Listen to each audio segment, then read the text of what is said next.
మహోన్నతుడా, మీకు వందనాలు. నిజంగా మా జీవితాల్లో మీరు చేసిన మేలు ఎన్నో గొప్పవి అయ్యా.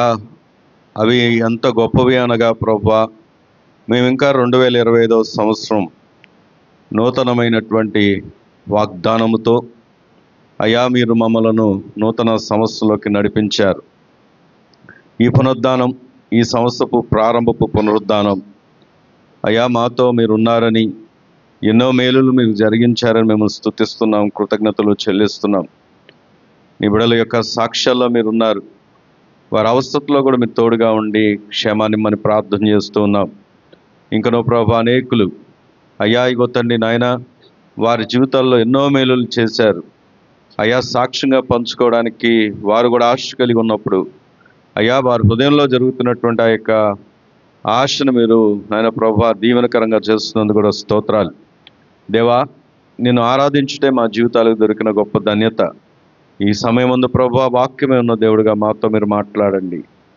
ఈ సంవత్సరం మాకు వాగ్దానాన్ని ఇచ్చారు, ఆగక సాగిపోమని. సాగిపోయే అనుభవాల్లో ఉండడానికి తగినటువంటి జ్ఞానము, మెలకువ, మీ ఆత్మ నడిపింపు మా అందరికీ దయచేసి మీ కృపనిమ్మని ప్రార్థన చేస్తూ, మీ హస్తాలకునైనా మమ్మల్ని అందరినీ మీకు అప్పగిస్తూ మీరే మహిమ పొందమని ప్రభువైన యేసు నామములో వేడుకుంటున్నాం మా పరమ తండ్రి, ఆమేన్. యెహోషువ గ్రంథం, దేవుని యొక్క పరిశుద్ధ గ్రంథంలో దేవుని వాక్యాన్ని మనం ధ్యానం చేస్తూ ఉన్నాము. యెహోషువ గ్రంథం 1వ అధ్యాయం. యెహోషువ గ్రంథం 1వ అధ్యాయం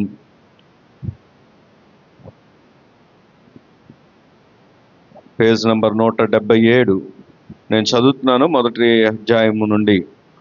యెహోవా సేవకుడైన మోషే మృతి నొందిన తరువాత యెహోవా నూను కుమారుడును మోషే పరిచారకునైన యెహోషువకు ఇలాగు సెలవిచ్చాను. నా సేవకుడైన మోషే మృతి నొందెను కాబట్టి నీవు లేచి నీవును ఈ జనులందరూ యోర్దాను నది దాటి నేను ఇశ్రాయేలుకి ఇచ్చుచున్న దేశమునకు వెళ్ళుడి. నేను మోషేతో చెప్పినట్లు మీరు అడుగుపెట్టు ప్రతి స్థలమును మీకు ఇచ్చుచున్నాను. అరణ్యమును, ఈ లెబానోను మొదలుకొని మహానది అయిన యూఫ్రటీస్ నది వరకును, హిత్తీల దేశమంతయు పడమట మహాసముద్రం వరకును మీకు సరిహద్దు. నీవు బ్రతుకు దినములన్నిటను ఏ మనుష్యుడు నీ ఎదుట నిలవలేక ఉండును. నేను మోషేకు తోడై ఉండినట్లు నీకును తోడై ఉందును. నేను విడువను, నేను ఎడబాయను. నిబరము కలిగి ధైర్యముగా ఉండుము. వారికిచ్చదన్నని నేను వారి పితరులతో ప్రమాణం చేసిన ఈ దేశమును నిశ్చయముగా నీవు ఈ ప్రజల స్వాధీనము చేసేదవు. అయితే నువ్వు నిబరము కలిగి జాగ్రత్త పడి బహుధైర్యంగా నుండి నా సేవకుడైన మోషే నీకు ఆజ్ఞాపించిన ధర్మశాస్త్రం అంతటి చొప్పున చేయవలను. నీవు నడుచు ప్రతి మార్గమున చక్కగా ప్రవర్తించినట్లు నీవు దాని నుండి కుడికి కానీ ఎడమకు కానీ తొలగకూడదు. ఈ ధర్మశాస్త్ర గ్రంథమును నీవు బోధింపక తప్పిపోకూడదు. దానిలో రాయబడిన వాటన్నిటి ప్రకారం చేయుటకు నీవు జాగ్రత్త పడినట్లు దివారాత్రము దాన్ని ధ్యానించిన ఎడల నీ మార్గమును వర్ధిలింపజేసుకొని చక్కగా ప్రవర్తించెదవు. నేను నీకు ఆజ్ఞ ఇచ్చినాను కదా, నిబరం కలిగి ధైర్యంగా నుండుము. దిగులు పడకము, జడియకుము. నీవు నడుచు మార్గం అంతట్లో నీ దేవుడైన యెహోవా నీకు తోడై ఉండును. కాగా యెహోషువ ప్రజల నాయకులకు ఇలాగూ ఆజ్ఞాపించును. మీరు పాలెంలోకి పోయి జనులతో ఈ మాట చెప్పుడి. మీరు స్వాధీనపరుచుకొనుటకు మీ దేవుడైన యెహోవా మీకిచ్చుచున్న దేశమును స్వాధీనపరుచుకొనబోటకై 3 దినములలోగా మీరు యోర్దాను దాటవలను గనుక ఆహారమును సిద్ధపరచుకొనుడి. మరియు రూబేనీయులకును, గాదీయులకును, మనష్షే అర్ధగోత్రపు వారికును యెహోవా ఇలాగా ఆజ్ఞాపించును. యెహోషువ ఇలాగా ఆజ్ఞాపించును. యెహోవా సేవకుడైన మోషే మీకు ఆజ్ఞాపించిన సంగతి జ్ఞాపకం చేసుకొనుడి. ఎట్లనగా మీ దేవుడైన యెహోవా మీకు విశ్రాంతి కలగజేయుచున్నాడు. ఆయన ఈ దేశమును మీకు ఇచ్చును. మీ భార్యలను, మీ పిల్లలను, మీ ఆస్తియు యోర్దాను అవతల మోషే మీకు ఇచ్చిన ఈ దేశమును నివసింపవలను గాని పరాక్రమవంతులను శూరులను అయిన మీరందరూ యుద్ధ సన్నద్ధులై మీ సహోదరులకు ముందుగా నది దాటి యెహోవా మీకు దయచేసినట్లు మీ సహోదరులకును విశ్రాంతి దయచే వరకు, అనగా మీ దేవుడైన యెహోవా వారికిచ్చు దేశమును స్వాధీనపరుచుకొని వరకు మీరును సహాయము చేయవలను. అప్పుడు తూర్పున యోర్దాను యువతల యెహోవా సేవకుడైన మోషే మీకిచ్చిన మీ స్వాస్థ్యమైన దేశమునకు మీరు తిరిగి వచ్చి దాన్ని స్వాధీనపరుచుకొందురు. అందుకు వారు, నీవు మాకు ఆజ్ఞాపించిన అంతయు మేము చేసేదము, నీవు మమ్మల్ని ఎక్కడికి పంపుదువో అక్కడికి పోదుము. మోషే చెప్పిన ప్రతి మాట మేము వినినట్లు నీ మాట విందుము.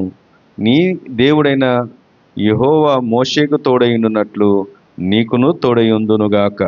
నీ మీద తిరగబడి నీ వారికి ఆజ్ఞాపించు ప్రతి విషయంలో నీ మాట వినని వారందరూ మరణ శిక్ష నొందుదురు. నీవు నిబ్రమ కలిగి ధైర్యం తెచ్చుకొనవలనని యెహోషువకు ఉత్తరం ఇచ్చిరి. దేవుడి మాటలు మనందరి వినికిల్లో దీవించునుగాక. ఆమేన్ చెప్దామా? ఆమేన్.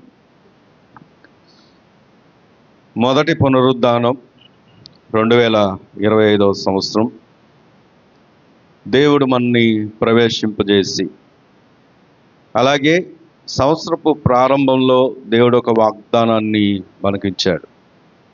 ఏంటా వాగ్దానము అని ఆలోచన చేసినప్పుడు, ఆగక సాగిపోయే సంవత్సరం. ఎందుకు ఈ మాట దేవుడు జ్ఞాపకం చేశాడు అంటే, ఆగిపోయే పరిస్థితులు ఎన్నో వస్తాయి, రావని దేవుడు చెప్పలేదు. కానీ అలాంటి పరిస్థితులు వచ్చినప్పటికీ కూడా సాగిపోయేవారుగా మనమందరం ఉండాలన్నది దేవుని యొక్క ఆలోచన. సాగిపోయిన వారి జీవితాల్లో దేవుడు ఏం చేశాడంటే ఎన్నో మేలులను జరిగించాడు. దేవుని స్తోత్రం కలుగునుగాక. ఆగిపోయిన వారు అక్కడితో కనుమరుగైపోయారు. వాళ్ళు పేర్లు లేకుండా, వారు జ్ఞప్తిలోకి రాకుండా దేవుడు వారిని తొలగించేశాడు. కానీ సాగిపోయిన వారిని నేటి వరకు కూడా జ్ఞాపకం చేసుకోగలిగినట్లుగా దేవుడు ఆ వ్యక్తులను ఉంచాడు. నిన్ను నన్ను కూడా అలాగూ చూడాలని దేవుడు ఆశపడుతూ మనకొక వాగ్దానంతో మరి ఈ సంవత్సరాన్ని ఆయన ముందుకు నడిపించాడు. దేవుని స్తోత్రం కలుగునుగాక. గడిచిన సంవత్సరం దేవుడిచ్చినటువంటి వాగ్దానం మేలు చేసే సంవత్సరంగా దేవుడు ఎన్నో మేలులను మనందరి జీవితాల్లో జరిగించారు. మరి ఈ సంవత్సరం ఈ వాగ్దానం మన అందరి జీవితంలో నెరవేర్చబడునుగాక. ఆమేన్. మరి అందులో మొదటిగా దాదాపుగా ఈ ఒక నెల రోజులు సాగిపోయే అనుభవాల గురించి మనం నేర్చుకుందాము. అందులో మొదటిగా ఇక్కడ మనం యెహోషువ దగ్గరకు వచ్చి ఆలోచన చేస్తే 2 మాటలు మీకు జ్ఞాపకం చేస్తాను. అక్కడ చూడండి, 2వ వచనంలో, కాబట్టి నీవు లేచి నీవును ఈ జనులందరూ యోర్దాను నది దాటి నేను ఇశ్రాయేలుకిచ్చుచున్న దేశమునకు వెలుడి. చాలు. వీరి ముందు ఒక ప్రతికూలత కనబడుతుంది. ఆ ప్రతికూలత ఏంటి అంటే యోర్దాన్. ఇంకా యోర్దాన్ దాకా రాలేదు, కానీ యెహోషువకు ముందే భయం. ఎందుకు భయము అంటే, ఇక్కడ ఈ మొదటి అధ్యాయం ఏదైతే ఉందో దానికి ముందు ద్వితీయోపదేశ కాండంలో కూడా మనం గమనిస్తే ఆ 34వ అధ్యాయం, అక్కడ మోషే మోయాబు మైదానం నుండి యెరికో ఎదుటనున్న నెబో శిఖరమున కెక్కెను అని మాట ఉంది, చూసారా? వినాలి 34వ అధ్యాయంలో ఈ అధ్యాయాన్ని రాసింది ఎవరు అంటే యెహోషువనే. కాండాలన్నిటినీ రాసింది ఎవరు అని అడిగినప్పుడు ఎవరు రాశారు అంటే మనందరికీ తెలియాల్సిన విషయం, మోషే రాశాడు. మోషేకి మరి ఆది కాండంలో ఉన్నటువంటి విషయాలు ఎలా తెలుసు అంటే, ప్రభు ఆయనకు బయలుపరిచి, పరిశుద్ధాత్మ దేవుడు ఆయనకు బయలుపరిచి ఆయన సృష్టి ఆరంభంలో ఉన్నటువంటి విషయాలను కూడా రాపించాడు. అయితే ద్వితీయోపదేశ కాండంలో 34వ అధ్యాయము మాత్రం ఎవరు రాశారు అంటే యెహోషువ రాశాడు. ఇది ఎలా అంటే మరి మోషే తర్వాత ఏమైపోయాడంటే నెబో శిఖరానికి ఎక్కిన తర్వాత అతను చనిపోయాడు. ఆయన యొక్క సమాధి కూడా దేవుడు ఎవరికి బయలుపరచలేదు. ఎందుకంటే ఒకవేళ బయలుపరిస్తే ప్రజలు ఎలాంటి వారు అంటే మనుషులను ఆరాధించడం ప్రారంభిస్తారు. ఇప్పుడు ఇశ్రాయేల్ ప్రజలకి వినాలి, ఇశ్రాయేల్ ప్రజలకి తెలిసినటువంటి ఏకైక వ్యక్తి, నాయకుడిగా ఉన్న వ్యక్తి ఎవరు అంటే మోషే. మోషే వెళ్ళి దేవుని దగ్గర ప్రతిదీ తెలుసుకుంటూ వచ్చేవాడు, కానీ ప్రజలతో మాట్లాడేది మాత్రం ఎవరు అంటే మోషే. కాబట్టి మోషేని ఎక్కడ దేవుడిగా చేస్తారు? ఎందుకంటే ఆయనకు చెందవలసిన ఘనత ఎప్పుడు కూడా మనుషులకు ఇచ్చేవాడు ఆయన కాదు. సరే, 34వ అధ్యాయం మన జ్ఞాపకంలోకి ఉంచుకోండి. రాసింది ఎవరు అంటే యెహోషువ. ఇప్పుడు యెహోషువ గ్రంథం ప్రారంభంలోనే ఇప్పుడు యెహోషువ యొక్క పరిస్థితి ఏమిటి అంటే, వారి ముందు ఇజ్రాయెల్ ప్రజల్ని నడిపించాలి. వినండి, నిజంగా ఆలోచన చేస్తే యెహోషువకి ఈ ప్రజలేంటో తెలుసు, ఈ ప్రజల యొక్క స్వభావం ఏంటో తెలుసు, ఎన్నిసార్లు వారు సనుక్కున్నారో తెలుసు. ఎంత దేవుని యొక్క నాయకత్వంలో వారిని నడిపిస్తున్నప్పటికి కూడా ప్రతి దాంట్లో కూడా సనుగులతో వారు ఏం చేసేవారంటే దేవునికే వ్యతిరేకంగా పనిచేసేవారు. చాలాసార్లు మనం అనుకుంటాం, మన సనుగుళ్ళు లేకపోతే మన వ్యతిరేకతలు, మనం మాట్లాడే ప్రతి మాట ఆ ఫలానా వ్యక్తి అనుకుంటాం, కానీ జ్ఞాపకం చేసుకోండి, అది ఎప్పటికీ కూడా దేవుడు పరిశీలన చేస్తున్నాడు. ఎందుకంటే దేవుడు అంటాడు ఈ ప్రజలతో, ఈ ప్రజల్ని లేకుండా చేసేస్తాను నేను. ఎందుకు అంటే నీ మీద కాదు వారు సనుగుతున్నది ఎవరి మీద అంటే దేవుని మీదే. ఎవరైతే దేవుని చేత అభిషేకించబడిన వారు ఉంటారో, దేవుని ప్రజలైన వారి మీద ఎవరైనా వ్యతిరేకంగా సనుగుతున్నా జ్ఞాపకం చేసుకోండి, ప్రభువుకు వ్యతిరేకంగా మనం మాట్లాడుతున్నామని. అయితే సందర్భం అది కాదు కాబట్టి నీ మాటను నేను జ్ఞాపకం చేస్తున్నాను. ఇప్పుడు యెహోషువకున్న భయం ఏంటంటే మోషే లేడు. ఈ ప్రజలు మోషే ఉన్నప్పుడే సరిగా మాట వినేవారు కాదు. వీళ్ళను తీసుకొని ఇప్పుడు దాకా యెహోషువ నెక్స్ట్గా ఉండేవాడు, కానీ ఇప్పుడు ఆయనే అంతా నడిపించవలసినటువంటి బాధ్యతలోకి వచ్చాడు. మరి ఈ ప్రజలు వింటారా? నేను ముందుకు వెళ్ళగలనా? నా వలన అవుతుందా? నేనే చేయగలనా అనే ఒక పిరికితనంలో ఆయన ఉన్నప్పుడు దేవుని మాట ఆ యొక్క యెహోషువ దగ్గరకు వచ్చి మాట్లాడిన మాట ఏంటంటే, నువ్వు లేచి అక్కడ రాయబడిన చూడండి, వెల్లుడి, మీకిచ్చుచున్న దేశమునకు వెల్లుడి. ఈ సంవత్సరం దేవుడు మనకిచ్చిన వాగ్దానం సాగిపోవాలి, కొనసాగాలి.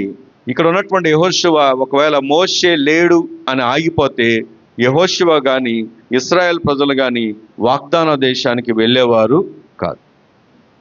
కానీ పరిస్థితుల వైపు చూడక, ప్రజల వైపు చూడక, అలాగే అక్కడ ఉన్నటువంటి ప్రతికూల వైపు చూడక ఎప్పుడైతే ఆయన కొనసాగాడో దేవుడు యెహోషువకు తోడై గొప్ప విజయాన్ని ఇచ్చాడు. దేవుని స్తోత్రం కలుగును గాక.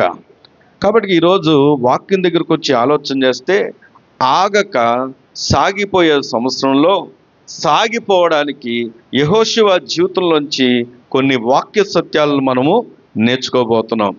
అవేంటో చూద్దాం. చూడండి, మొట్టమొదటిగా మనం గనక 1వ అధ్యాయం 1వ వచనం గనక చదువుకుంటే, యెహోవా సేవకుడైన మోషే మృతి నొందిన తరువాత యెహోవా నూను కుమారుడు మోషే పరిచారకుడైన యెహోషువకు ఇలాగు సెలవిచ్చెను, నా సేవకుడైన మోషే మృతి నొందను. చాలండి, వినండి. ఈ మాట దేవుడు యెహోషువకు ప్రత్యక్షపరుస్తూ చెప్పిన మాట ఏంటంటే, మోషే మృతి క్లారిటీ ఇచ్చేసాడు. 34వ అధ్యాయంలో ఆయన ఎక్కడికి వెళ్ళాడో తెలీదు, ఏమైపోయాడో తెలీదు, ఆయన సమాధి కనబడలేదు. కానీ ఆ విషయాన్ని దేవుడు మాత్రం ఎవరికి బయలుపరిచాడు అంటే యెహోషువకి. చెప్పండి, ఏం చెప్పాడు ఆయన? మోషే అంట మృతి పొందెను. ఈ సంవత్సరం సాగిపోవాలి అంటే మనందరం నేర్చుకోవాల్సినటువంటి మొట్టమొదటి సత్యం ఏంటి అంటే, చూడండి, వాక్యం నేర్పిస్తున్న మాట నాకు అదేంటంటే అంగీకరించాలి. మీ పక్కన వాళ్ళు చెప్పండి అన్నమాట. ఏం చేయాలి? ఏం అంగీకరించాలి? ఇక్కడ మోషేకి, యెహోషువకి మోషే మృతి పొందాడన్న సంగతి తెలిసినప్పుడు యెహోషువకి ఆ ఫీలింగ్ ఏమై ఉంటుందో ఆలోచన చేయండి. అసలు ఇంతకాలం ఉండి నడిపించిన వ్యక్తి ఇప్పుడు లేడు అని అన్నప్పుడు ఆ వ్యక్తి యొక్క ఆలోచన విధానం ఎలాగుంటుందో ఆలోచన చేయండి. గడిచిన సంవత్సరాన్ని 2024 సంవత్సరం ఎన్నో మనం ఏం చేస్తామంటే బేరీజులు వేసుకుంటాం. ఇలా జరిగింది, అలా జరిగింది, ఇలా అన్నారు, ఇలా అయ్యింది, ఇది జరిగింది, నేను కోరుకున్నది ఇలా జరగలేదు, లేక నేను అనుకోంది ఇలా జరిగింది, నేను ఎంత బాగున్నప్పటికీ కూడా, నేను ఎంత బాగా నమ్మకంగా ఉన్నప్పటికి కూడా, ఇంత ప్రార్థన చేస్తున్నప్పటికి కూడా, ఇంత దేవుని సన్నిధిలో వాడబడుతున్నప్పటికి కూడా నన్ను ఇలా అన్నారు అనే మాటలు మన ముందుకు వచ్చినప్పుడు ఒక డార్క్ రియాలిటీ, అంటే డార్క్నెస్, ఏదైనా వ్యతిరేకమైనటువంటి పరిస్థితులు వచ్చినప్పుడు మనం వెంటనే ఏం చేస్తామో తెలుసా? ఆగిపోతాం. మన బాధ్యతల నుండి ఆగిపోతాం, మన యొక్క నడక నుండి ఆగిపోతాం, మన భక్తి నుండి ఆగిపోతాం. వినాలి వినాలి వినాలి. మనం దేవుని సన్నిధికి, దేవుని ప్రజలకి ఆగిపోవడానికి ఎన్నో ప్రయత్నాలు చేస్తాం. ఏంటో తెలుసా? యెహోషువ గనక ఈ సత్యాన్ని విన్నప్పుడు ఇక నాకెందుకులే, నేను ఆగిపోదాంలే అంటే ఇంక యెహోషువ గ్రంథము లేదు, దేవుని ప్రజలకు వాగ్దాన దేశం లేదు. దేవుని స్తోత్రం కలుగును గాక. కానీ గొప్ప విషయం ఏంటంటే ఆయన ముందుకు ఒక సత్యాన్ని తీసుకొస్తూ దేవుడు చెప్తున్నాడు. ఆ సత్యం ఏంటంటే మోషే మృతి పొందాడు. అంటే ఈ సత్యం ఏంటో చెప్పండి? అంగీకరించాలి. ఏం అంగీకరించాలి అని అంటే, ఇప్పుడు భవిష్యత్తు అగమ్యగోచరంగా ఉంది. యెహోషువ ముందు చెల్లి వినాలి, భవిష్యత్తు ఎలా ఉంది అంటే అగమ్యగోచరంగా ఉంది. ఎందుకంటే ముందున్నటువంటి వ్యక్తులు ఎవరో దేవుడు పరిచయం చేస్తున్నాడు. చూడండి ఎవరెవరు ఉన్నారో ఆయనే చెప్తున్నాడు. ఎలాంటి వ్యక్తులు ఉన్నారంటే 4వ వచనం కనుక మనం చదివితే, అరణ్యమును, ఆగండి, యెహోషువ అడుగు పెట్టబోతున్నటువంటి స్థలంలోకి ఏం రాబోతున్నాయి? అరణ్యం. ఒక చెల్లి అనా వినండి, ఒకవేళ ఒక వ్యక్తి బాధ్యతలు తీసుకున్నప్పుడు పూల పానుపులు ఉంటాయి, మార్గం అంతా చక్కగా ఉంటుంది, హైవే లాగా వెళ్ళిపోతా ఉంటావు, నీకు ఏది అడ్డు ఉండదు, నువ్వు కోరిందల్లా జరుగుద్ది అని చెప్తే ఆ వ్యక్తి ఆ బాధ్యతలు తీసుకోవడానికి ఇష్టపడతాడు. కానీ దేవుడు ఎలా పరిచయం చేస్తున్నాడు అంటే, నువ్వు వెళ్ళబోతున్నటువంటి మార్గంలో ఏముండబోతుంది? అరణ్యము. చాలు, ఆగండి. ఏముండబోతుంది అంటే అరణ్యం. చెల్లి వింటున్నావా? అరణ్యంలో తిరుగుతున్నావా? వినాలి. ఏం వినబడుతుంది? అరణ్యం. అంటే ఎలాంటి పరిస్థితులు ఉండబోతున్నాయి? ప్రతికూలమైనటువంటి పరిస్థితులు ఉండబోతున్నాయి. అరణ్యం అంటే మార్గం. అరణ్యం అనగా ఎదురు దారి లేనటువంటి పరిస్థితులు ఉండబోతున్నాయి. ఆ మధ్యలో ఎవరండి ఆయన? వినండి. దేవుని వాక్యాన్ని దేవుడు మన ముందుకు ఎందుకు తీసుకొస్తున్నాడు అంటే, ఈ సంవత్సరం ఆగిపోవడానికి శత్రువు, సాతాను లేకపోతే అపవాది, వాడు ఎన్నో ప్రయత్నాలు వేస్తాడు, ఎన్నో ఆలోచనలు తీసుకొస్తాడు. కానీ దేవుడు ఈరోజు కూడా నీతో నాతో ఈ నూతన సంవత్సరంలో మాట్లాడుతున్నటువంటి మాట ఏంటంటే, అలాంటి పరిస్థితులు నీ ముందున్నా నువ్వు సాగిపోవడానికి నువ్వేం చేయాలంటే అంగీకరించాలి. దేవుని స్తోత్రం కలుగును గాక. ఎందుకంటే అంగీకరించిన వారు ఆశీర్వదించబడ్డారు. అంగీకరించినటువంటి యెహోషువ దీవించబడ్డాడు. అంగీకరించినటువంటి యెహోషువ వాగ్దాన దేశంలో అడుగుపెట్టాడు. అంగీకరించిన యెహోషువ తన ప్రజల్ని నడిపించాడు. దేవుని స్తోత్రం కలుగును గాక. అందుకే ఇక్కడ గమనిస్తే ఇంకేముంది ఆ వచనంలో చూడండి, అరణ్యమును, ఈ లెబానోను మొదలుకొని మహానది అయిన యూఫ్రటీస్ నది వరకును, హిత్తీయుల దేశమంతయు. చూడండి ఎవరు రాబోతున్నారు వారి ముందుకి? హిత్తీయులు. శత్రువులు ఉండరా? శత్రువులు బయట ఉంటారు. మనం ఎప్పుడు ఎంతసేపు ఏం మాట్లాడుకుంటాం అంటే ప్రభువుని ఎరగని వారే మనకు శత్రువులు అనుకుంటాం. కానీ శత్రువులు ఎక్కడో ఉండరు, మనతోనే ఉంటారు, మనలోనే ఉంటారు. కానీ అన్ని వ్యతిరేకమైనటువంటి మాటలు మాట్లాడేవారు ఉంటారు. శత్రువులు బయట ఉన్నాయి, పరిస్థితులు బయట అలాగే ఉన్నాయి, ఈరోజు సంఘాల్లో కూడా అలాగే ఉన్నాయి. దేవుని మాటను పెడజెప్పిన పెట్టేవారు ఎంతోమంది ఉన్నారు. దేవునికి వ్యతిరేకంగా పనిచేసేవారు, దేవుని ప్రజలకు వ్యతిరేకంగా పనిచేసేవారు. సనుక్కుంటూ గొనుక్కుంటూ వారి సంవత్సరం ప్రారంభం, పోయిన సంవత్సరం అంతా సనిగారు. వారి జీవితాల్లో ఏం కోల్పోయారంటే సరైనటువంటి ఆశీర్వాదాన్ని పొందుకోలేకపోయారు. కానీ ఈ నూతన సంవత్సరమైన దేవుడు మనతో మాట్లాడుతున్న మాట ఏంటంటే ఆగిపోయే పరిస్థితులు నీ ముందుకు వచ్చాయా? దేవుడే చెప్తున్నాడు, నీ ముందు శత్రువులు ఉండబోతున్నారు. పరిస్థితులు వింటున్నారో లేదో, నేటి దినాల్లో ఎక్కడ చూసిన పరిస్థితులు ఎలాగున్నాయంటే చాలా వేదనకరంగా ఉన్నాయి. ఒక పక్క కరోనా అంటారు, ఒక పక్క మరొక వ్యాధి అంటారు, మరొక తెగులు అంటారు. మానవత్వాలు కరువైపోతున్న దినాలు, ప్రజల మధ్యలో ప్రేమలు కరువైపోతున్న దినాలు, కుటుంబాల్లో ప్రేమలు కరువైపోతున్న దినాలు, మరి మనుషుల మధ్య సఖ్యతలు కోల్పోతున్న దినాలు. ఎవరో గోవా వెళ్ళారంట, గోవా వెళ్తే అక్కడ ఏదో చిన్న గొడవ అయిందంట. ఆ వెళ్ళినటువంటి ఆ తెలుగు వ్యక్తిని వెంటనే అక్కడ తలకాయ పగలగొట్టి చంపేశారు. చాలా అంటే ఈ మాట ఎందుకు చెప్తున్నానంటే నేటి దినాల్లో సమాజం ఎక్కడ చూసినా భయంకరమైనటువంటి దినాలు, పరిస్థితులు దారుణంగా మారుతున్న దినాలు, యుద్ధాలు నెలకొన్న దినాలు. ఇవన్నీ ఎందుకు దేవుడు చెప్తున్నాడు తెలుసా? దేవుడు ముందుగానే యెహోషువకు చెప్పాడు, నీ ముందు అరణ్యం వస్తుంది, శత్రువులు వస్తారు, ప్రతికూల పరిస్థితులు వస్తాయి, నదులు వస్తాయి, అడ్డుబండలు వస్తాయి. కానీ అక్కడ అంటాడు చూడండి, నేను మోషేతో చెప్పినట్లు 3వ వచనంలో, మీరు అడుగుపెట్టు ప్రతి స్థలమును మీకిచ్చుచున్నాను. 5వ వచనంలో, నీవు బ్రతుకు దినములన్నిట ఏ మనుషుడు నీ ఎదుట నిలవలేకయుండును, నేను మోషేకు తోడై ఉండినట్లు నేను నీకు తోడై. దేవుని స్తోత్రం చెప్దామా? గట్టిగా చెప్దామా? ఒకవేళ అలాంటి పరిస్థితులు రావచ్చునేమో, ఆగిపోవద్దు, సాగిపో. ఎందుకు అంటే ఇదిగో నేను మీకు ఇస్తానని వాగ్దానం ఇచ్చిన దేశంలో నేను మిమ్మల్ని ప్రవేశింపజేస్తాను. ఎందుకంటే మిమ్మల్ని చేయడానికి నేను మీకు ఏమై ఉండబోతున్నాను తెలుసా? తోడై ఉండబోతున్నాను. దేవుని స్తోత్రం కలుగును గాక.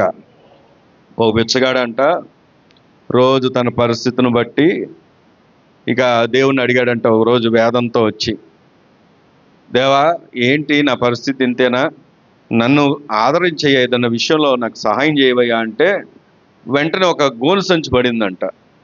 ఆ గోను సంచి పడ్డప్పుడు ఆ గోను సంచి పడ్డ క్షణాన ఒక స్వరం వినబడింది. ఏంటి ఆ స్వరము అంటే, ఇదిగో ఈ సంచి నిండంగానే నువ్వు గనక దాంట్లో ఉన్నటువంటి ఆ ధనాన్ని గనక నువ్వు వాడుకుంటే, అంటే నీకు ఒక్కొక్క కాయిన్ వస్తూ ఉంటుంది, సంచి నిండుతూ ఉంటుంది, నువ్వు దాన్ని నింపుకుంటా ఉండు. ఒకవేళ గనక దాన్ని ₹1 వాడినా, ఒక కాయిన్ వాడినా వెంటనే సంచి నిండడం ఆగిపోద్ది అని అన్నట్ట. సరే ఈ వ్యక్తి ఏం చేశాడంటే, ఆశ కదా, 1 కాయిన్ వస్తే చాలు, 2 కాయిన్లు వస్తే చాలు అని అనుకోలేదు. సంచి నిండిపోయింది, ఇప్పుడు వాడుకోవాలి. కానీ వాడుకుంటే ఏమో దేవుడు ముందే ఏం చెప్పాడు? ఆగిపోద్ది. కాబట్టి ఈయన ఏం చేస్తున్నాడంటే అనుకున్నాడంట, ఒక సంచి నిండిపోయాక లేదు ఇది ఇప్పుడు వాడుకుంటే ఆగిపోద్దేమో, ఇంకో సంచి నింపుకుందాం అని చెప్పేసి ఇంకో సంచి నింపుకోవడం ప్రారంభించాడు. 2 అయ్యాయి, 3 అయ్యాయి, 4 అయ్యాయి. కానీ విచిత్రం ఏంటంటే సంపద నిండిపోతుంది, కానీ తినడానికి మాత్రం ఆయన వాడడానికి వాడలేదు. ఆయన చిక్కి శల్యమై ఆఖరికి తినడానికి ఆహారం అది ఎక్కడ కొనుక్కుంటానికి వెళ్తే ఏమైపోద్ది చెప్పండి? ఆగిపోద్ది. కాబట్టి కొనుక్కోవడానికి వెళ్ళట్లేదు, ఆహారం తినట్లేదు, సంచి నింపుకుంటూనే ఆ వ్యక్తి ఏమైపోయాడంటే చచ్చిపోయాడంట. చెప్పండి, ఈ మాటను ఆలోచన చేస్తే ఆ వ్యక్తి చచ్చిపోవడానికి కారణం ఏంటి? దేవుడు సహాయం చేయలేదా? దేవుడు ఇవ్వలేదంటారా? అదే ఆ వ్యక్తి ఎందుకు చనిపోవాల్సి వచ్చింది అంటే దేవుడిచ్చినటువంటి ఆశీర్వాదాన్ని గ్రహించలేదు, ఇచ్చిన దాన్ని బట్టి సంతోషించలేదు, ఇచ్చిన దాంతో సంతృప్తి పడలేదు, ఇంకా ఆశించాడు, ఇంకా ఏదో సంపాదిద్దాం, ఇంకేదో తెచ్చుకుందాం అని ముందున్నటువంటి ఆశీర్వాదాన్ని కాదనుకున్నాడు. నేటి దినాల్లో కూడా మనం ఆలోచన చేస్తే దేవుని మాట దొరకడమే గొప్ప భాగ్యం, దేవుడు మనతో ఉండడమే గొప్ప భాగ్యం, దేవుడు మన పక్కన నిలబడ్డమే గొప్ప భాగ్యం. గడిచిన దినాలు, గడిచిన సంవత్సరం అంతా దేవుడు ఎంతగానో తోడై ఉన్నాడు. ఒకవేళ నీ కొదువు ఉండవచ్చునేమో కానీ ఏదైనా విషయంలో, కానీ ప్రభువు ఉన్నాడని నువ్వు గ్రహిస్తే దేవుడు నిజంగా నువ్వు స్తుతించగలుగుతావు. దేవుని స్తోత్రం కలుగును గాక. ఈ సంవత్సరం అలాంటి వ్యక్తులంగా మనం అడుగు పెట్టకూడదు. ఎలాంటి వ్యక్తులు అంటే, లేని దాని కొరకు, దొరకని దాని కొరకు, వ్యతిరేకపు స్వభావంతో, దేవునికి అయిష్టమైనటువంటి పనులతో, ఆగిపోయే అనుభవాలతో నువ్వు అడుగు పెట్టడం దేవునికి ఇష్టం లేక, అందుకే ఈ మాట దేవుడు మనతో మాట్లాడుతున్నాడు. ఇక్కడ మనం గమనిస్తే ఇక్కడ దేవుడు మాట్లాడుతున్న మాట ఎవరితో వచ్చింది చూడండి. మరొకసారి మాట చదువుతాను. మొదటి వచనం యెహోవా సేవకుడైన మోషే మృతి నొందిన తర్వాత నూను కుమారుడును మోషే పరిచారకుడైన యెహోవాకు ఏం చేస్తున్నాడు చెప్పండి? ఇలాగూ సెలవిచ్చాను. అసలు ఒకసారి ఆలోచన చేద్దాం. యెహోషువ ఉన్నటువంటి పరిస్థితులు గమనిస్తే మోషేని దేవుడు సైడ్ చేసేసాడు. ఇప్పుడు యెహోషువ ఒక్కడే నిలబడ్డాడు, ప్రజలందరూ నిలబడ్డారు. ఇప్పుడు ప్రజలందరి వైపు చూసినప్పుడు యెహోషువ పరిస్థితి ఏంటి? ఇప్పుడు దాకా చెప్తే చేస్తా ఉన్నాం. మోషే చెప్తున్నాడు నువ్వు వెళ్ళు యుద్ధం చేయి అంటే వెళ్ళిపోయేవాడు. మోషే చెప్పేవాడు యెహోషువ వెళ్ళి ప్రార్థన చేయి అంటే ప్రార్థన చేసేవాడు. ఇప్పుడు చెప్పే నాయకులు లేడు. చెప్పే నాయకులు లేనప్పుడు ఆ వ్యక్తి యొక్క పరిస్థితి ఎలా ఉంటుంది? ఎలాగ ఉండేవాడు? కానీ గొప్ప విషయం ఏంటంటే ఆ ఒంటరితనంలో కూడా, ఎందుకంటే యెహోషువ ఒంటరితనం అనే మాట ఎందుకు ఉపయోగిస్తున్నానంటే, ఈ ప్రజలు ఎలాంటి వారంటే, మోషే దేవుని దగ్గర ఆ ఆజ్ఞలు తీసుకోవడానికి వెళ్తే యెహోషువ మధ్యలో ప్రార్థన చేసుకుంటూ ఉంటే ఇంతలోనే మారిపోయినటువంటి ప్రజలు. మరి ఇప్పుడు ఆలోచన చేస్తే అప్పుడు ఒంటరిగానే అనిపించుండొచ్చు. కానీ ఇక్కడ కూడా గమనిస్తే ఒంటరివాడే. ఎప్పుడు దాకా తెలుసా? ఎప్పుడు దాకా అంటే దేవుని మాట విననంత వరకు వారి జీవితాలు ఏంటో తెలుసా? ఒంటరి జీవితమే. దేవుని స్తోత్రం కలుగును గాక. ఎవరితో అయితే దేవుడు మాట్లాడతాడో, ఎవరి జీవితాల్లో అయితే దేవుడు ఆయన ప్రవేశిస్తాడో, ఎవరైతే దేవుని బట్టి ఆనందిస్తారో, ఎవరైతే దేవుని దగ్గరకు వస్తారో, ఎవరి స్వరం అయితే ఎవరి మాట అయితే దేవుని ద్వారా వినబడుతుందో వారి జీవితాలు ఏంటో తెలుసా? గొప్పవి. ఈరోజు ప్రభు మనతో మాట్లాడుతున్నాడు. యెహోషువతో మాట్లాడినట్టుగా దేవుడు మాట్లాడుతున్నాడు. ఒక్క మాట చెప్తున్నాను. ఆ యొక్క ప్రజలు వాళ్ళే. వినండి. ప్రజలు వాళ్ళే. యెహోషువ వ్యక్తి ఆయనే, మోషే లేడు. కానీ గొప్ప విషయం ఏంటో తెలుసా? ఏమాత్రం మార్పు లేనిది ఏదైనా అక్కడ కనబడుతుందంటే అదేంటో తెలుసా? దేవుని మాట. దేవుని స్తోత్రం కలుగును గాక. ఆయన ఎన్నటికీ మారే దేవుడు, నిన్న నేడు ఏకరీతిగా ఉన్నవాడు, మార్పు చెందనటువంటి దేవుడు మనకున్నాడు. కాబట్టి ఈరోజు మనం నేర్చుకోవాల్సినటువంటి మొదటి సత్యం ఏంటంటే, ఈ వాస్తవాన్ని మనము అంగీకరించాం. ఆగిపోయే వ్యక్తిగా ఉండొద్దు, సాగిపోయేవాడిగానే ఉండాలి అన్న వాస్తవాన్ని నువ్వేం చేయాలి చెప్పండి? అంగీకరించాలి.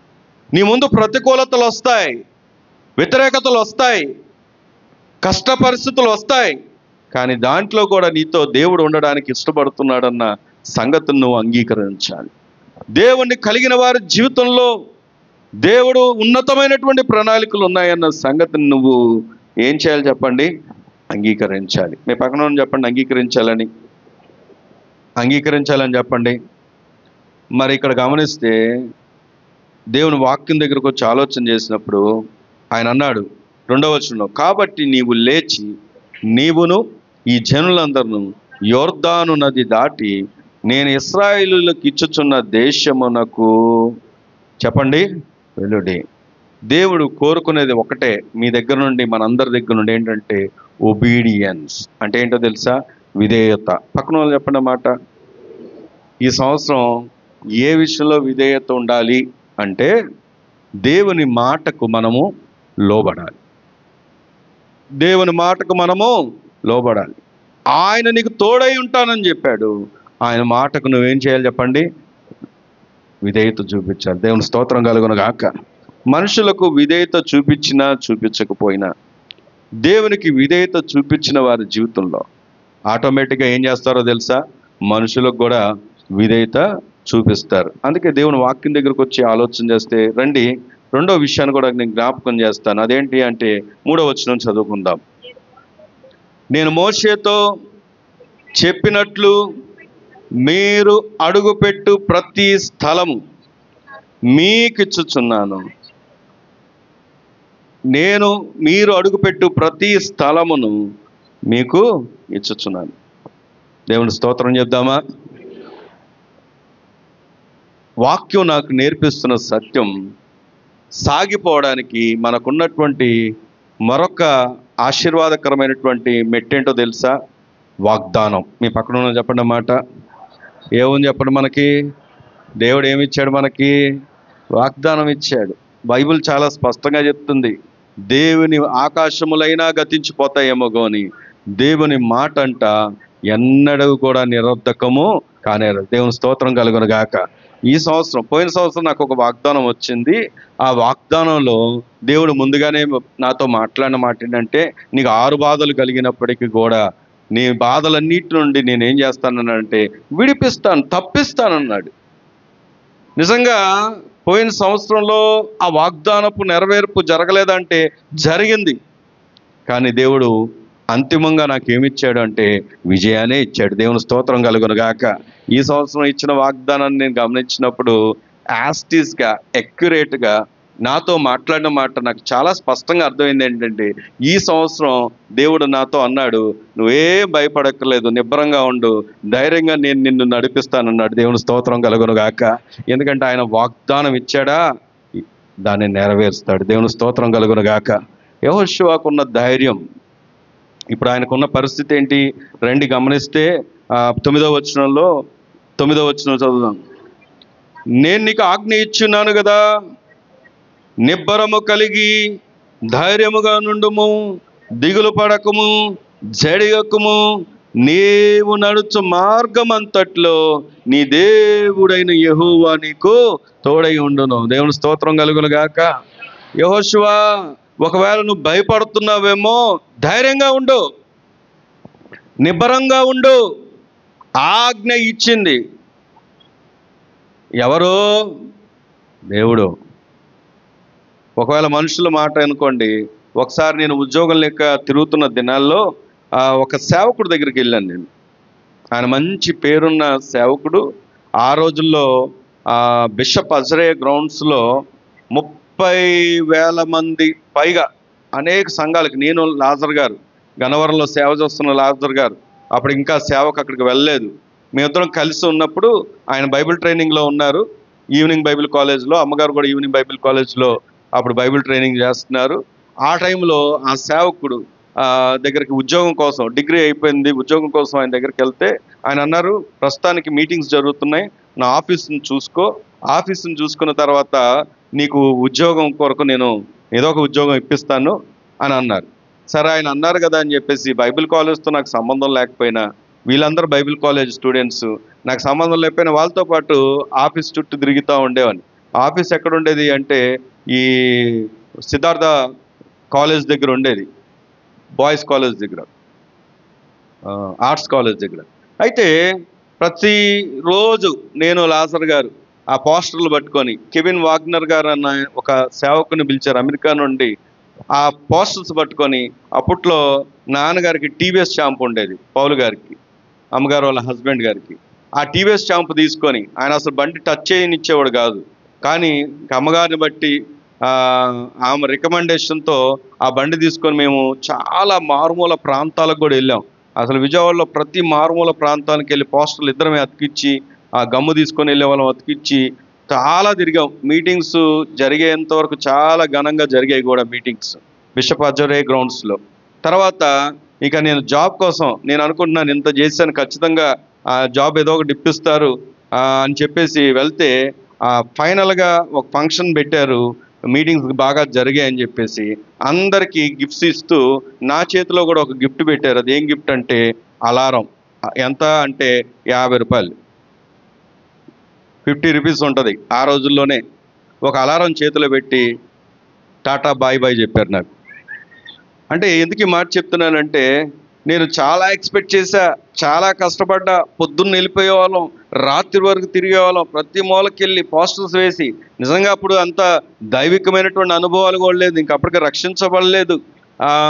కానీ వాళ్ళతోనే ఎక్కువగా మింగిల్ అయ్యాను, చాలా చోట్లకి వెళ్ళాను. ఒకే మాటే, ఆయన ఇచ్చిన మాట, నీకు ఉద్యోగం చూస్తాలే అన్న మాట పట్టుకొని నేను ఆ 2 నెలలకు కూడా విపరీతంగా తిరిగా లాస్ట్కి చేతిలో ఒక అలారం పెట్టి థ్యాంక్స్ చెప్పారు అంతే.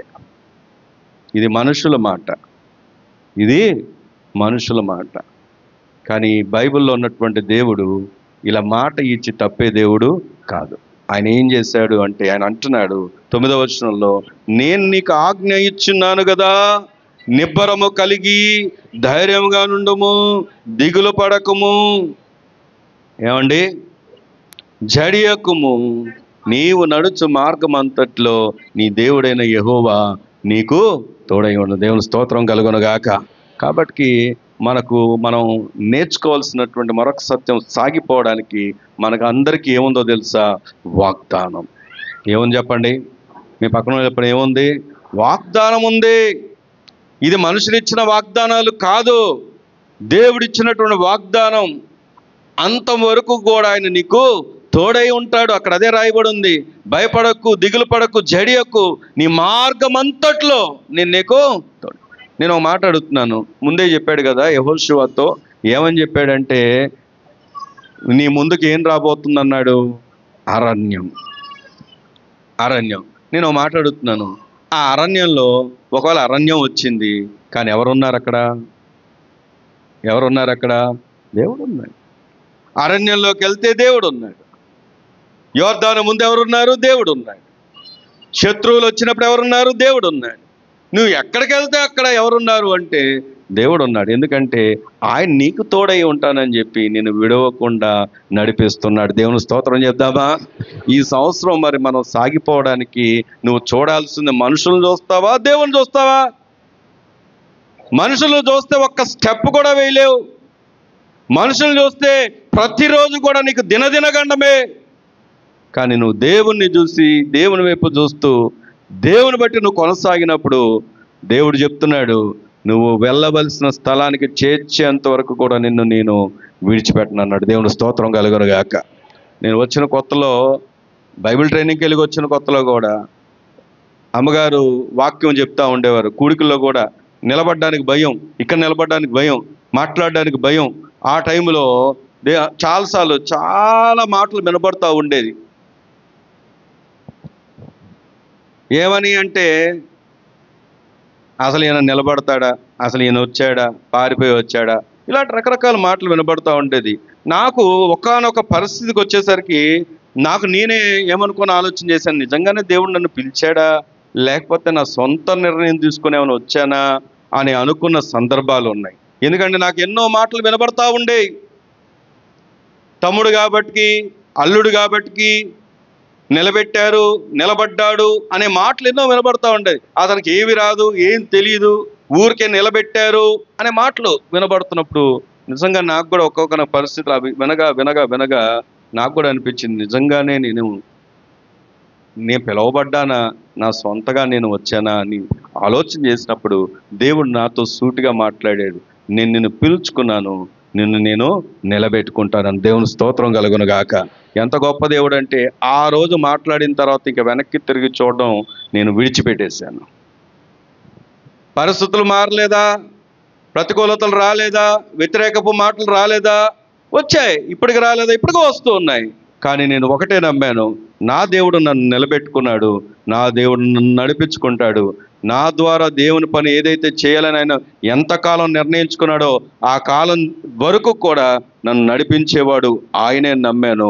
ఆ మాట నా జీవితంలో దేవుడు ఖచ్చితంగా నెరవేరుస్తాడు. ఆమేన్.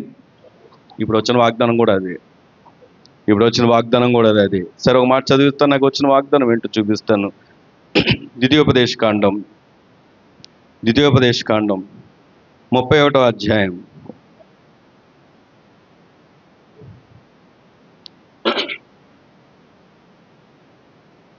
7వ వచనం.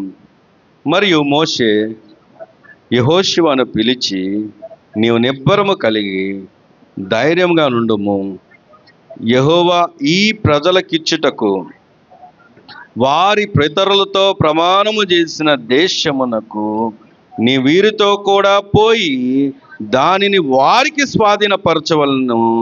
నీ ముందర నడుచువాడు యెహోవా, ఆయన నీకు తోడై ఉండును. ఆయన నిన్ను విడవడు, నిన్ను ఎడబాయడు.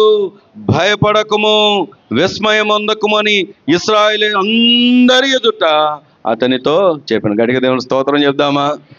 మీరు అనుకోవచ్చు బహుశా ఏమని అంటే, పాస్టర్ గారికి వచ్చిన వాగ్దానానికి అనుకూలంగా వాక్యాన్ని వెతుక్కొని వచ్చి ఈరోజు వాక్యాన్ని చెప్తున్నారని. మీకు తెలుసో తెలీదో, నేను ఇక్కడ ఉండి చెప్తున్న మాట ఏంటంటే, ఈ వాగ్దానం జస్ట్ ఇప్పుడే తీసుకున్నాను. ఎందుకు అంటే 31st నైట్ తీసుకుందాం అనుకున్నాను, తీసుకోలేదు, కుదరలేదు. మేము కింద ఉన్నాం, పైన అమ్మగారు ఉన్నారు. 1వ తారీఖు అక్కడ తీసుకుందాం అనుకున్నా. తీసుకుందామని అందరినీ పలకరించి వాగ్దానాల దగ్గరికి వెళ్తే అక్కడ అయిపోయాయి.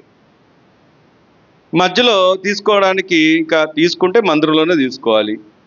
సరే, ప్రబ్బల వారం మొదటి ఇక్కడికి అడుగు పెట్టంగానే మళ్ళీ అవి కూడా అయిపోతాను భయంతో అడుగు పెట్టగానే ఇప్పుడు ప్రార్థన చేసుకొని వాక్యానికి ముందు వెళ్ళడానికి ముందు తీసుకున్న వాగ్దానం అది.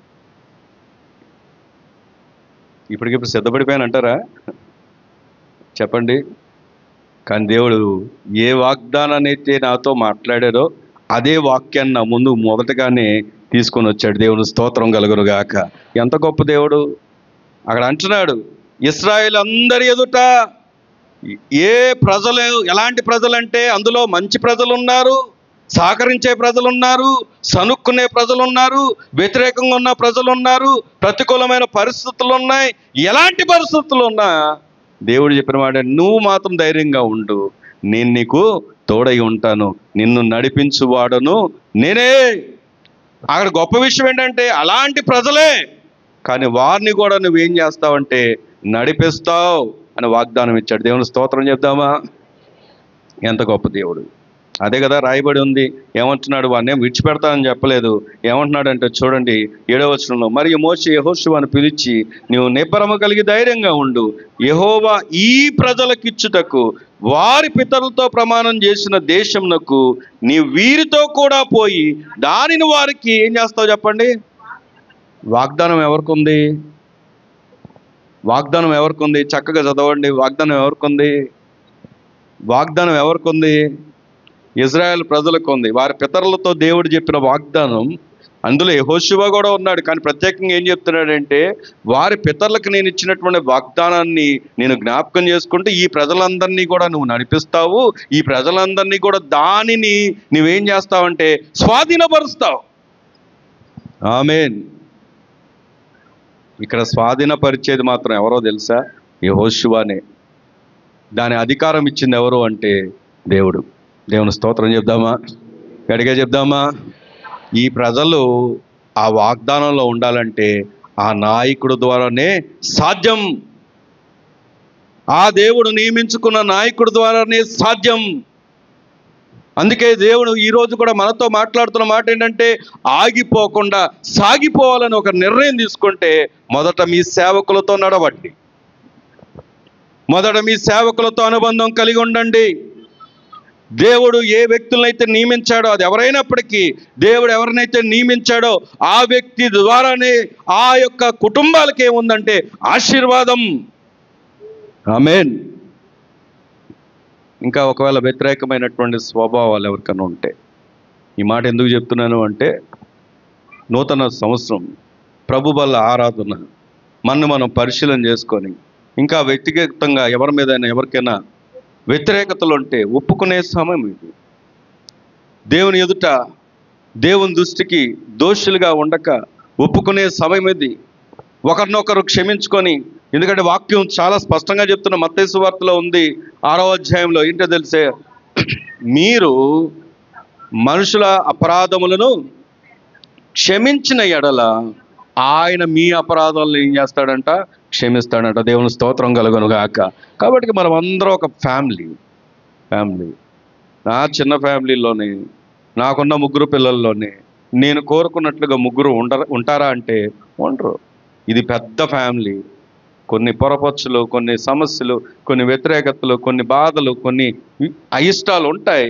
కానీ మనమంతా ఒక ఫ్యామిలీగా నూతన సంవత్సరంలో అడుగు పెట్టాలన్నది దేవుని యొక్క ఆలోచన. దేవుని స్తోత్రం కలుగును గాక.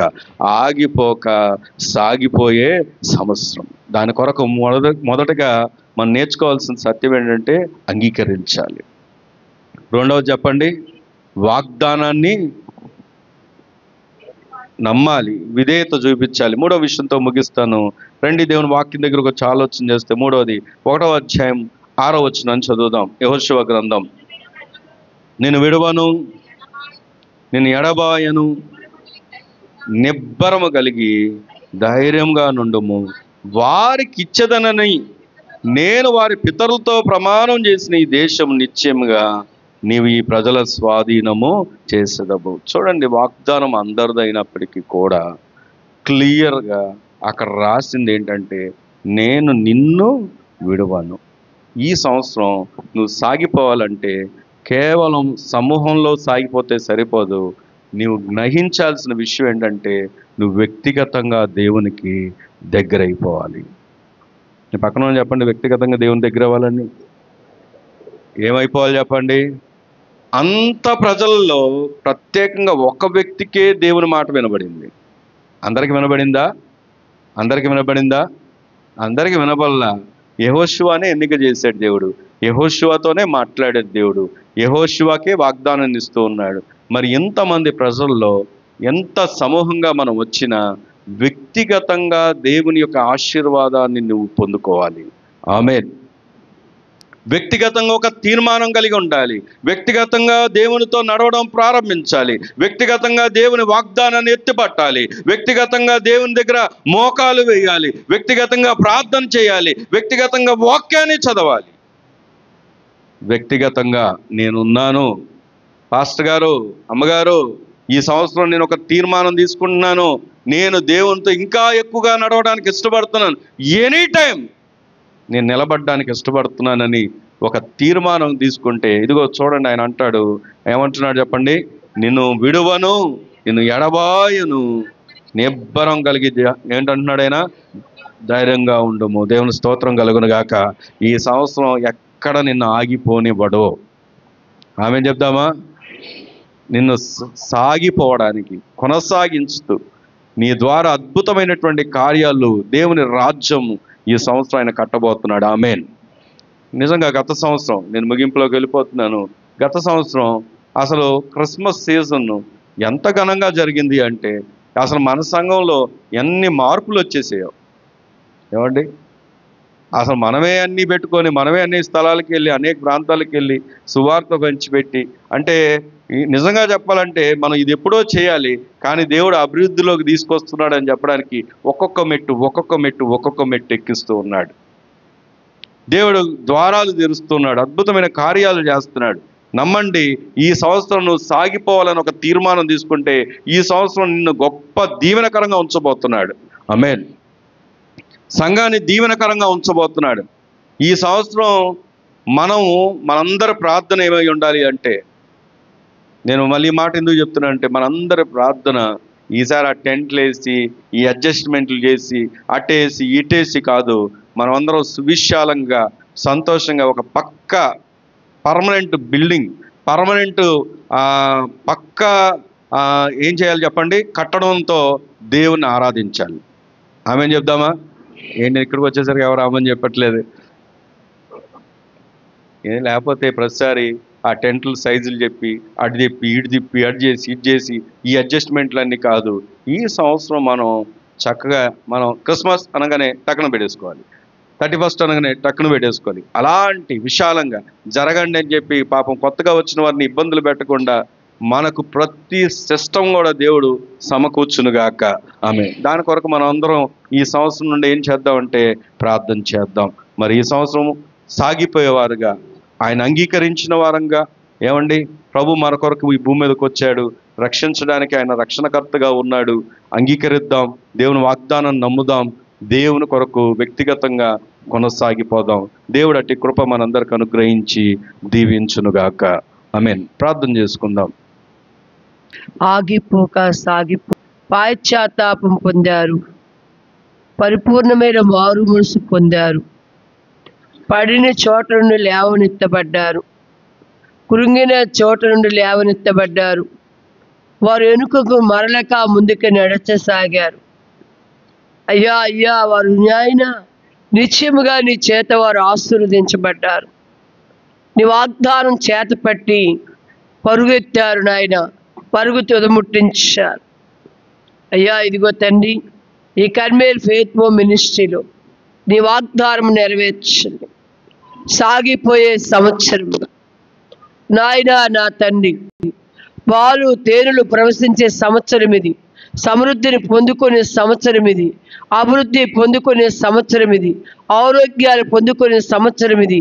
ఆనందాన్ని, సమాధానం, సంతోషాన్ని, ప్రేమని, విజయాన్ని, గెలుపుని పొందుకునే సంవత్సరం ఇది నాయన.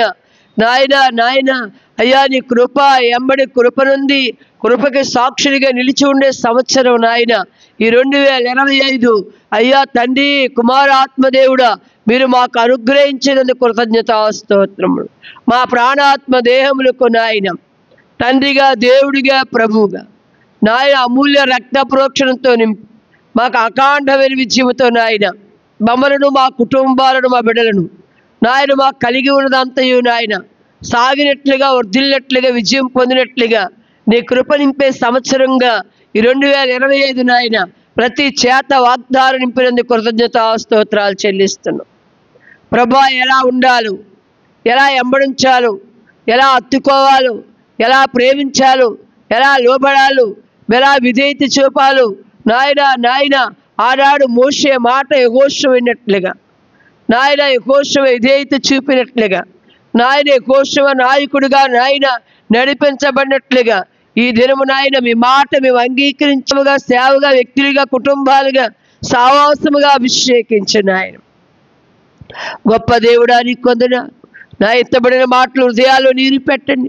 కూడి వచ్చిన ప్రతి కుటుంబాన్ని ప్రత్యేకంగా దీవించి నీ దాసులు ఇంకా ఘనంగా నిలబెట్టి వాడుకోమని ప్రార్థన చేస్తూ, ఇది ఆగిపోయే సంవత్సరం కాదయ్యా, సాగిపోయే సంవత్సరం నాయన, కొనసాగే సంవత్సరం అయ్యా, విజయమునందే సంవత్సరం అయ్యా, గెలుపునందే సంవత్సరం అయ్యా, కార్యసిద్ధి విజయవంతంగా అయ్యా చూచి పొందుకొని అనుభవించే సంవత్సరముగా ఇది మాకు ఇచ్చినందుకు కృతజ్ఞతాస్తోత్రాలు చెల్లిస్తూ నజరేయుడైన యేసు నామమున అడిగి వేడుకొని పొందున్నాం పరమ తండ్రి. ఆమేన్.